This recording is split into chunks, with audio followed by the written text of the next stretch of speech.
بسم اللہ الرحمن الرحیم۔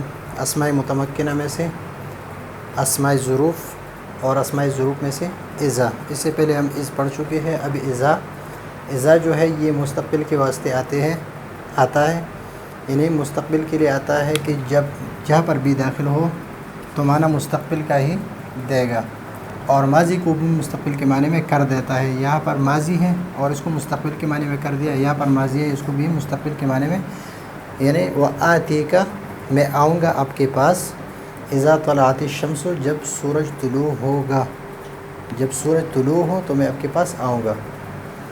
اور کبھی مفاجات کے واسطے بھی آتا ہے۔ مفاجات کا مطلب کہ اچانک،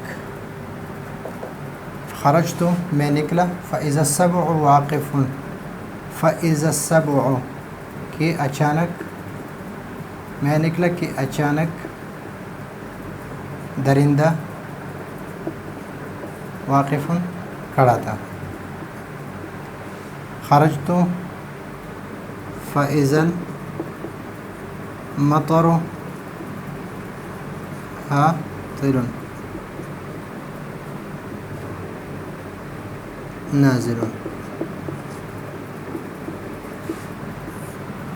تو ابھی یہاں پر ایک یہ اذا جو ہے، یہ اذا یہ ہے اسمیہ، اسم ہے، اور یہ مفاجات کے لیے جو اضارہ ہے یہ حرف ہے،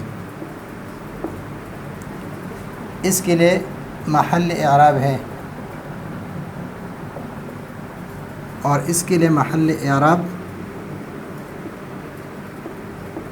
نہیں ہے، اس کے لیے محل اعراب نہیں ہے۔ اب اس کے اعراب کے ساتھ ہم کیا کریں گے؟ یہ جب داخل ہوتا ہے تو مثلا اذا جاء نصر اللہ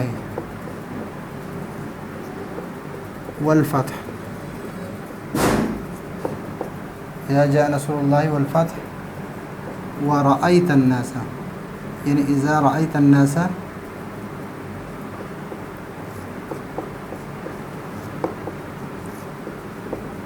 يدخلون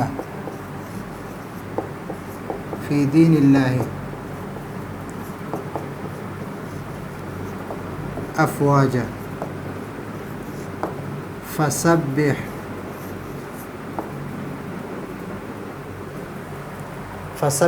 بحمد ربك واستغفره۔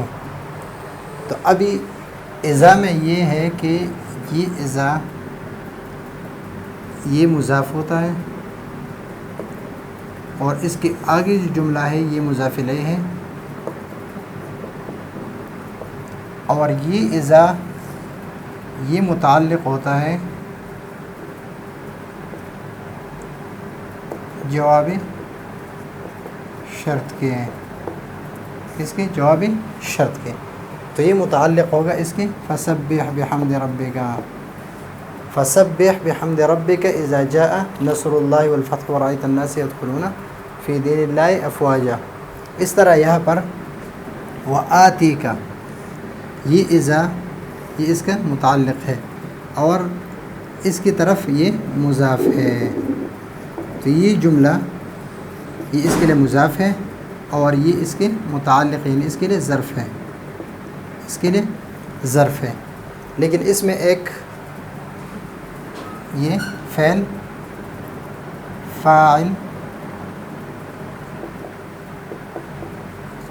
یہ ضمیر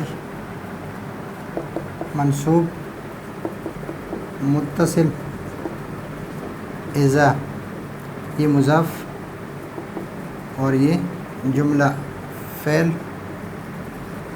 فاعل جملہ فعلیہ، یہ مضاف ہوگا کس کی طرف؟ اس اذا کی طرف ہوگا، اور مضاف الیہ یہ ضرب بنے گا کس کے لیے؟ آتیک کے لیے، اور فعل فاعل اپنے مفعول بھی اور ظرف کے ساتھ مل کر جملہ فعلیہ شرطیہ۔ تو یہ ہے اذا کی ترکیب۔ یہاں پر بھی اسی طرح ہے، اذا اس کی طرف مضاف ہے اور اس کے ساتھ متعلق ہے، اور اس کے لیے کوئی محل اعراب نہیں۔ خرجت فعل فاعل ہے، جملہ فعلیہ خبریہ، اور السبع واقف یہ لا محل لها اعراب ہے۔ حرف ہے، اور السبب مبتدا اور خبر مبتدا خبر لا محل لها من الاعراب، اس کے لیے بھی کوئی اعراب نہیں ہے۔ لیکن یہ متعلق نہیں ہوتا ہے جوابی شرط کے، کس حالت میں؟ جب یہ خاص کر قسم کے بعد واللیل،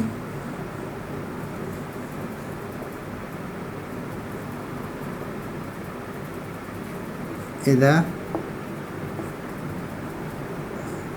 یغشی،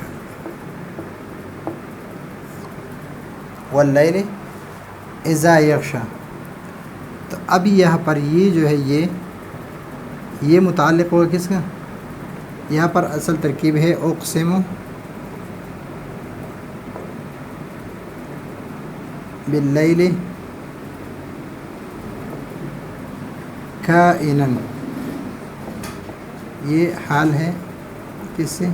اس لیل سے، اور اذا جو ہے یہ ظرف ہے، اور یہ فعل یہ اس کے لیے مضاف الیہ ہے، اور یہ متعلق ہو کس کے؟